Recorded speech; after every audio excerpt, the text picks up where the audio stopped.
Assalamualaikum warahmatullahi wabarakatuh. Perkenalkan, nama saya Andi Perdana Nurkim dengan NPM 223300516044. Pada kesempatan kali ini, saya ingin mengerjakan tugas mata kuliah Hukum Internasional dengan dosen pengampu Bapak Augian Davis Juanda, SH, LLM, CLA, CPARB, CMLC, CME. Apa hukum internasional? Hukum internasional adalah hukum bangsa-bangsa atau hukum antar bangsa atau hukum antar negara. Hukum bangsa-bangsa dipergunakan untuk menunjukkan pada kebiasaan dan aturan hukum yang berlaku dalam hubungan antara raja-raja di zaman dahulu. Hukum bangsa atau hukum antar negara menunjukkan pada kompleks kaidah dan asas yang mengatur hubungan antara anggota masyarakat dan bangsa-bangsa atau negara. Menurut Profesor Dr. Mokhtar Kusuma Atmaja mengatakan bahwa hukum internasional adalah keseluruhan dari kaidah-kaidah dan asas-asas yang mengatur hubungan atau persoalan yang melintasi batas-batas antar negara dengan negara dengan subjek hukum internasional lainnya. Apa tujuan hukum internasional? 1. Untuk menciptakan sistem hukum yang teratur dalam hubungan-hubungan internasional dengan memperhatikan asas-asas keadilan. 2. Mengatur masalah bersama yang penting dalam hubungan subjek-subjek hukum internasional. Apa asas hukum internasional? 1. Asas teritorial. Menurut asas ini, negara melaksanakan hukum bagi semua orang dan semua barang yang berada di dalam wilayahnya. Yang kedua, ada asas kebangsaan. Menurut asas ini, setiap warga negara dimanapun mereka berada tetap mendapatkan perlakuan hukum dari negara milik mereka sendiri. Asas ini memiliki kekuatan ekstra teritorial. Artinya, hukum negara tetap berlaku bagi seseorang warga negara walaupun ia di negara lain. Yang ketiga, ada asas kepentingan. Menurut asas ini, negara dapat menyesuaikan diri dengan semua keadaan dan peristiwa-peristiwa yang bersangkut paut dengan kepentingan umum. Jadi hukum tidak terikat pada batas-batas wilayah suatu negara, atau artinya melintas dalam suatu negara.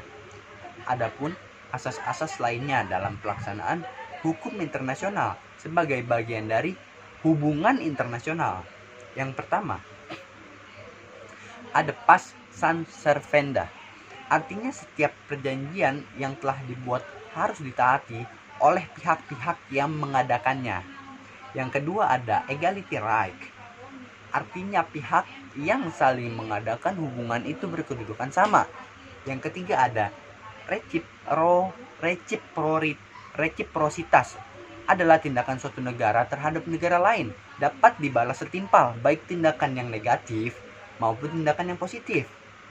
Yang keempat, ada courtesy. Artinya asas saling menghormati dan saling menjaga kehormatan sesama negara. Yang kelima, ada robus sextantibus. Artinya asas yang dapat dipergunakan dalam perubahan mendasar fundamental dalam keadaan bertalian dengan perjanjian itu. Ada beberapa klasifikasi dalam hukum internasional.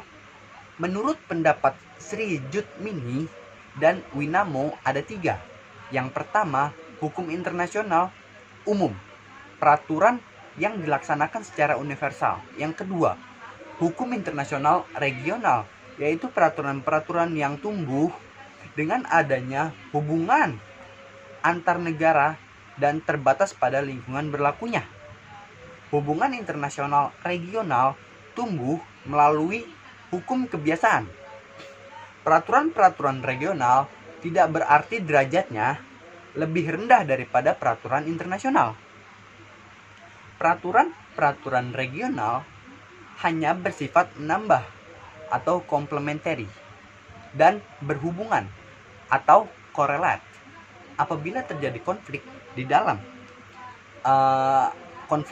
dalam regional tersebut, maka pengadilan internasional harus menggunakan peraturan-peraturan regional yang diakui sah bagi negara-negara yang menjalani mengadakan perjanjian tersebut. Yang ketiga ada hukum internasional khusus, yaitu peraturan-peraturan yang hanya berlaku pada negara-negara tertentu yang tidak terbatas pada wilayah-wilayah tertentu.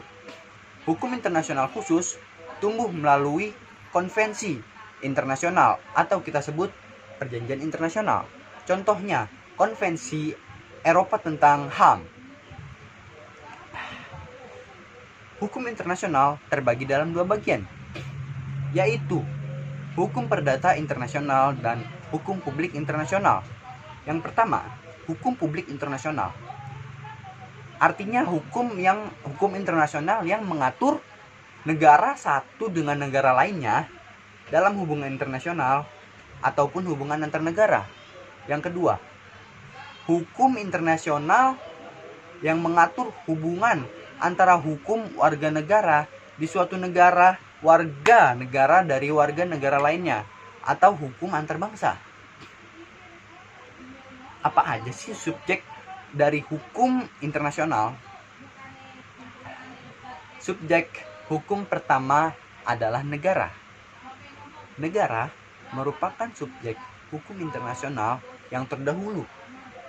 Negara sebagai subjek hukum internasional harus memenuhi syarat sebagai negara, yaitu 1. Harus mempunyai penduduk. Yang kedua, harus mempunyai wilayah. Yang ketiga, harus mempunyai pemerintahan. Yang keempat, negara itu merdeka dan berdaulat penuh atau kemampuan untuk mengadakan hubungan dengan negara lain. Yang kelima, dibutuhkannya pengakuan negara lain. Negara sebagai subjek hukum internasional mempunyai kewajiban sebagai berikut. Yang pertama, tidak menjalankan kedaulatan dalam wilayah negaranya. Yang kedua, tidak mengizinkan warga negaranya melakukan perbuatan yang melanggar. Yang ketiga, kebebasan atau supremasi teritorial negara lain. Yang keempat, setiap negara wajib menghalangi aktivitas teroris yang dilakukan terhadap negara lain. Yang kelima, tidak campur tangan dengan urusan negara lain. Subjek hukum yang kedua adalah Vatikan. Vatikan atau Tahta Suci merupakan peninggalan Paus Kepala Raja Roma yang dimiliki kekuasaan duniawi. Vatikan sebagai subjek hukum internasional sudah ada sejak perjanjian antara Italia dengan Tahta Suci pada tanggal 11 Juli 1929. Subjek hukum yang ketiga ada IRIC atau IRIC atau Palang Merah Internasional merupakan organisasi internasional yang berkedudukan di Jeneva, Swiss. Berdasarkan Konvensi Jeneva tahun 1949 tentang perlindungan perang. Subjek hukum yang keempat adalah organisasi internasional. Organisasi internasional seperti PBB, ILO, WHO, dan FAO juga ditetapkan sebagai subjek hukum internasional berdasarkan konvensi internasional. Subjek hukum yang kelima adalah individu. Individu yang dimaksud di sini ialah individu yang mempunyai kasus internasional. Perjanjian Perdamaian Versailles tahun 1919 yang mengakhiri Perang Dunia I antara Jerman dan Inggris dan Prancis telah menetapkan individu dapat mengajukan perkara ataupun dituntut ke Mahkamah Internasional atas perbuatan individu tersebut. Perbuatan individu yang dapat dituntut ke Mahkamah Internasional antara lain adalah, yang pertama itu dia tuh kejahatan terhadap perdamaian. Yang kedua, kejahatan terhadap kemanusiaan atau kita biasa sebut pelanggaran HAM berat. Yang ketiga, kejahatan terhadap perang atau melanggar hukum perang. Yang keempat, kesepakatan jahat bertaraf internasional. Subjek hukum yang keenam adalah teroris. Teroris atau pemberontak dan pihak dalam sengketa menurut hukum perang. Pemberontak dan pihak dalam sengketa dapat memperoleh kedudukan dan hak sebagai pihak yang bersengketa. Antara lain, yang pertama, ia memiliki hak yang sama untuk menentukan nasibnya sendiri. Yang kedua, secara bebas memilih sistem ekonomi, politik, dan sosialnya sendiri. Yang ketiga, hak menguasai sumber kekayaan di alam di wilayah yang didudukinya. Apa saja sumber hukum internasional? Sumber hukum internasional, sumber material, yaitu segala sesuatu yang membahas dasar berlakunya hukum suatu negara tersebut. Yang kedua ada hukum formal, yaitu sumber yang dimana kita mendapatkan atau menemukan ketentuan-ketentuan hukum internasional.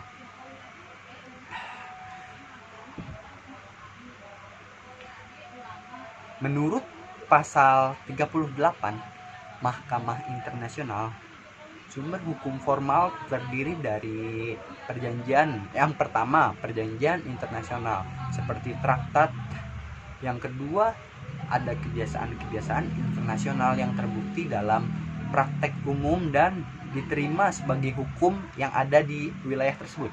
Yang ketiga, ada asas-asas hukum yang diakui negara-negara beradab. Yang keempat, jurisprudensi atau keputusan hakim hukum internasional yang telah memiliki kekuatan hukum tetap.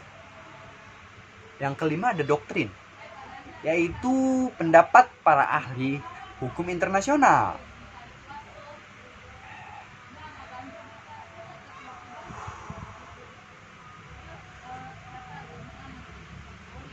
Saya sudahi